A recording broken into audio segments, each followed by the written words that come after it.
Welcome to exclusive field report. Telugu రాష్ట్రాల్లో రేపే graduate టీచర్ల ఎమ్మెల్సీ ఎన్నికల పోలింగ్. తెలంగాణలో ఫోన్ ట్యాపింగ్ ప్రకంపనలు. ఎమ్మెల్సీ ఎన్నికల్లో గెలుపుపై తెలంగాణ బీజేపీ ధీమా. ఈ అంశాలపై రాజమండ్రి నుండి శ్రీరామూర్తి, గుంటూరు నుంచి రవికృష్ణ, హైదరాబాద్ నుంచి కుమార్, నాగేంద్ర ఫీల్డ్ రిపోర్ట్లో సిద్ధంగా ఉన్నారు. ముందుగా రేపే ఉభయ గోదావరి జిల్లాల గ్రాడ్యుయేట్ ఎమ్మెల్సీ పోలింగ్ జరగబోతోంది. పోలింగ్కు ఏర్పాట్లన్నీ పూర్తయ్యాయి. ఎన్నికల బరిలో 35 మంది అభ్యర్థులున్నారు. కూటమి తరపున పేరాబత్తుల రాజశేఖరం, పీడీఎఫ్ అభ్యర్థిగా దిడ్ల వీరరాఘవులు పోటీ చేస్తున్నారు. మొత్తం 3,14,987 మంది ఓటర్లు ఓటు హక్కును వినియోగించుకోనున్నారు. అల్లూరి, డాక్టర్ బిఆర్ అంబేద్కర్ కోనసీమ, కాకినాడ, తూర్పుగోదావరి, ఏలూరు, పశ్చిమ గోదావరి జిల్లాల పరిధిలో 456 పోలింగ్ కేంద్రాలను ఏర్పాటు చేశారు అధికారులు. ఇక దీనిపై మరింత సమాచారాన్ని ఫీల్డ్ రిపోర్ట్ ద్వారా మా ప్రతినిధి శ్రీరామూర్తి అందిస్తారు. Sriramurthy, over to you.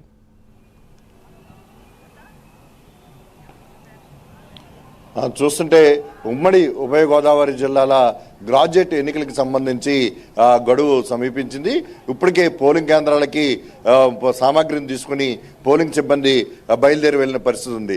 Rajahmundry arts college నుంచి అలాగే ఏ జిల్లాకి ఆ జిల్లా కేంద్రంలో ఈ పోలింగ్ సిబ్బందిని నియమించడం, పోలింగ్ కేంద్రాలకి తరలించడం కార్యక్రమం కూడా ఈరోజు ఆ జిల్లా కలెక్టర్లు, జిల్లా ఎస్పీల పర్యవేక్షణలో కొనసాగింది.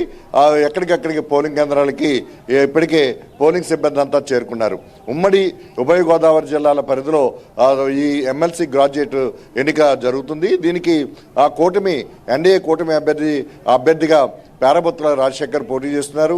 అలాగే యూటీఎఫ్ తరఫున రాఘవులు, డివి రాఘవులు పోటీలో ఉన్నారు. అలాగే ఇండిపెండెంట్ అభ్యర్థుల్లో జీవి సుందర్ కూడా పోటీ పడుతున్న పరిస్థితి ఉంది. అయితే ప్రధాన పోటీ చూసినట్టయితే కూటమి యూటీఎఫ్ తరఫున కొనసాగుతుందనేది ఒక అంచనాలు కొనసాగుతూ ఉన్నాయి. అయితే వారావారీగా పోటాపోటీగా ఎవరు వ్యూహాత్మకంగా వారు ఎన్నికల ప్రచారం నిర్వహించుకున్నారు. అయితే రేపు పోలింగ్ ఓటు ఎవరికి పడుతుందో అనేది ఒక ఆసక్తి, ఉత్కంఠ అయితే నెలకొని ఉంది. అయితే ఇప్పుడు మనం ఉభయ గోదావరి ఉమ్మడి గోదావరి జిల్లాలో చూసినట్టయితే మొత్తం 314,000 మంది, 3,14,986 మంది ఇక్కడ ఓటర్లు ఉన్నారు. ఈ ఓటర్లకు సంబంధించి ఇందులో చూసినట్లయితే మహిళలు తక్కువగా ఉన్నారు. 1,31,000 మందే మహిళలు ఉన్నారు. మిగిలిన వారందరూ కూడా పురుషుల ఓట్లు. అయితే ఇందులో చూసినట్లయితే ఇప్పుడు ఏదైతే విడిపోయిన జిల్లాలు ఉన్నాయో అల్లూరు జిల్లాలో రంపచోడవరం నియోజకవర్గం, అలాగే కోనసీమ, కాకినాడ, తూర్పుగోదావరి, పశ్చిమ గోదావరి, ఏలూరు ఈ జిల్లాల పరిధిలోనే ఈ గ్రాడ్యుయేట్ నియోజకవర్గం ఉంది. అయితే ఇక్కడ ఎక్కువగా అత్యధికంగా ఓట్లు ఉన్నది కాకినాడ జిల్లాలో అత్యధికంగా ఓట్లు ఉన్నాయి. ఆ తర్వాత చూసినట్లయితే పశ్చిమ గోదావరిలో ఉన్నాయి. ఆ తర్వాత 3వ స్థానంలో తూర్పుగోదావరి జిల్లా ఉంది. ఆ తర్వాత స్థానాల్లో కోనసీమ జిల్లా, అల్లూరి జిల్లా ఉన్నాయి. అతి తక్కువగా అల్లూరు జిల్లాలో రంపచోడవరం నియోజకవర్గంలో 4,996 ఓట్లు మాత్రమే ఇక్కడ ఉన్నాయి. మొత్తానికి చూసినట్లయితే 456 పోలింగ్ కేంద్రాలని ఏర్పాటు చేశారు. ఒక జిల్లాకి చూసినట్లయితే 98 నుంచి కిందకి ఉన్నాయి. హైయెస్ట్గా 98 పోలింగ్ కేంద్రాలు కాకినాడ జిల్లాలో ఏర్పాటైన పరిస్థితి ఉంది. మొత్తానికి పోలింగ్ సిబ్బంది దాదాపుగా 3,000 మంది వరకు పోలింగ్ సిబ్బందిని ఉపయోగిస్తున్నారు. అలాగే ఈ ఎక్కడికక్కడే పోలీస్ సిబ్బంది సంబంధించి మొత్తం ఆదేశాలు అన్నింటినీ కూడా ఈ జిల్లా ఎస్పీలు ఆదేశాలు జారీ చేశారు. పోలింగ్ కేంద్రాల దగ్గర ఎన్నికల నియమావళి ప్రకారం ఎవరిని కూడా గుంపుగా కానీ ఇదిగా కానీ అనుమతించేది లేదని చెప్పి హెచ్చరికలు జారీ చేశారు. 144 సెక్షన్ కూడా కొన్ని చోట్ల కొనసాగుతున్న పరిస్థితి కూడా ఉంటుంది. అయితే ఈ గ్రాడ్యుయేట్ ఎన్నికకు సంబంధించి ఇప్పుడు కూటమి ప్రభుత్వానికి ఒక కీలకమైన పరిణామం. ఇది ఎప్పుడు కూడా తెలుగుదేశం పార్టీ అంటే పార్టీ పరంగా ఈ గ్రాడ్యుయేట్ ఎన్నికల్లో ఇప్పటివరకు పోటీ చేయలేదు. గత 4వసారి ఇప్పుడు ఎమ్మెల్సీ ఎన్నికలు జరుగుతుంది, 4వసారి. ఈ 4 సార్లు కూడా యూటీఎఫ్ఐ 2 సార్లు గ్రాడ్యుయేట్ ఎన్నికల్లో గెలిచింది.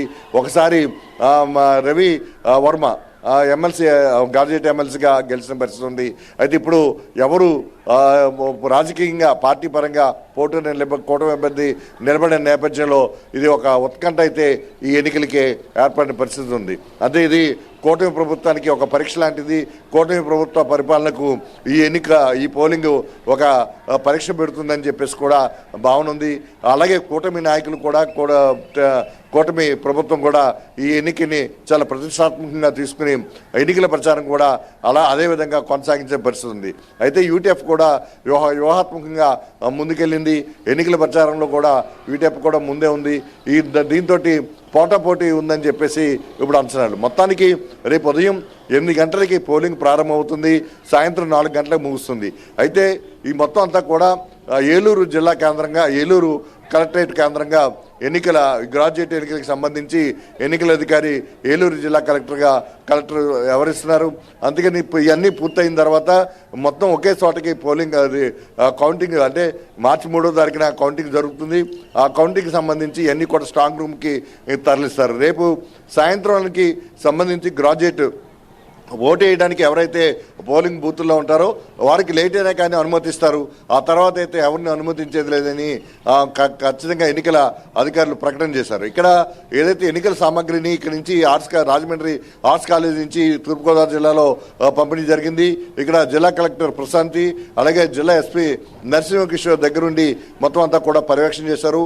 అదేవిధంగా అన్ని జిల్లా కలెక్టరేట్ల దగ్గర కూడా ఈ పంపిణీ కార్యక్రమం కొనసాగింది. అయితే మొత్తానికి రేపు ప్రైవేటు ప్రభుత్వ పాఠశాలలు అన్నిటికి కూడా రేపు సెలవు ప్రకటించారు. రేపు పూర్తిగా సెలవు డిక్లేర్ చేశారు. ఎందుకంటే ఈ గ్రాడ్యుయేట్కి సంబంధించిన ఓటర్లందరూ కూడా టీచర్లుగా ఉన్నారు, అలాగే కొంతమంది స్కూల్స్లో పనిచేసే వాళ్ళు ఉంటారు. అందువల్ల వారికి ఇబ్బంది కలగకుండా ఉండడం కోసం, అలాగే కొంతమంది పోలింగ్ సిబ్బంది కూడా ఎన్నికల విధుల్లో ఉన్న పరిస్థితి ఉంది. దానివల్ల పూర్తి స్థాయిలో రేపు సెలవు ప్రకటించిన పరిస్థితి ఉంది. ఏదైనా మొత్తం గ్రాడ్యుయేట్ ఎన్నికలకి సంబంధించి రేపు జరిగే పోలింగ్కి సర్వం సిద్ధమైంది. అన్ని ఏర్పాట్లు పూర్తి చేశారు. ఎక్కడికక్కడే బందోబస్తు కూడా చాలా పటిష్టం చేశారు. సమస్యాత్మకంగా ఎక్కడైనా పోలింగ్ కేంద్రాలు ఉన్నట్లయితే అక్కడ అదనపు పోలీస్ బందోబస్తును కూడా ఏర్పాటు చేస్తున్నారు. రూట్ల వారీగా ఈ పోలింగ్ కేంద్రాలని డిసైడ్ చేసి ఆ రూట్లలో ప్రత్యేకమైన బందోబస్తును కూడా ఏర్పాటు చేసిన పరిస్థితి ఉంది. మొత్తం ఒక్కొక్క జిల్లాని 10 నుంచి 15, 16 రూట్లుగా విభజించి ఈ పోలింగ్ సామాగ్రికి సంబంధించి బస్సుల్లో తరలించారు. తిరిగి రేపు పోలింగ్ పూర్తయిన తర్వాత అదే బస్సుల్లో ఏదైతే ఈ బ్యాలెట్ బాక్సులు ఉంటాయో వీటిని పోలింగ్ ఏదైతే కౌంటింగ్ కేంద్రానికి తరలిస్తారు. స్ట్రాంగ్ రూమ్కి తరలించిన తర్వాత 3వ తారీఖున దీనికి సంబంధించిన కౌంటింగ్ ఏర్పాట్లు చేస్తారు. అయితే ఇది గ్రాడ్యుయేట్ ఎన్నిక అనేది ఓటింగ్ అనేది చాలా కీలకమైన పరిణామం. ఇక్కడ ఓటింగ్ వేసే విధానంలో కనుక ఈ తప్పులు జరిగినట్లయితే మొత్తం ఇన్వాలిడ్ అయ్యే పరిస్థితి ఉంటుంది. ఇది ప్రయారిటీ ప్రకారం 1, 2, 3, 4 అని అంకెలతోటి ఇక్కడ ఓటు వేయాల్సి ఉంటుంది. ఎవరు కూడా టిక్కు పెట్టినా కానీ, వంకరగా ఏదైనా గీత పెట్టినా కానీ అది చెల్లుబాటు అవ్వదు. ఎవరైతే అలా ఓటు వేయదలుచుకున్నారో ఆ ఓటు వేయదలుచుకున్న ఎదుట బ్యాలెట్లో 1 అని కానీ 2 అని కానీ ఇట్లా సీరియల్ నెంబర్లు వేయారు. అంటే మొదటి ప్రాధాన్యత ఓటు కోసమే ఇక్కడ 2 పార్టీలు కూడా, అంటే కూటమి అభ్యర్థి కావచ్చు, ఇక్కడ యూజీఎఫ్ కావచ్చు, పోటీ పడుతున్న పరిస్థితి ఉంది. మొదటి ప్రాధాన్యత ఓట్లో కనుక మొత్తం ఓట్లలో 50% కనుక పోలైనట్లయితే మొదటి ప్రయారిటీలోనే గెలుపు వస్తుంది.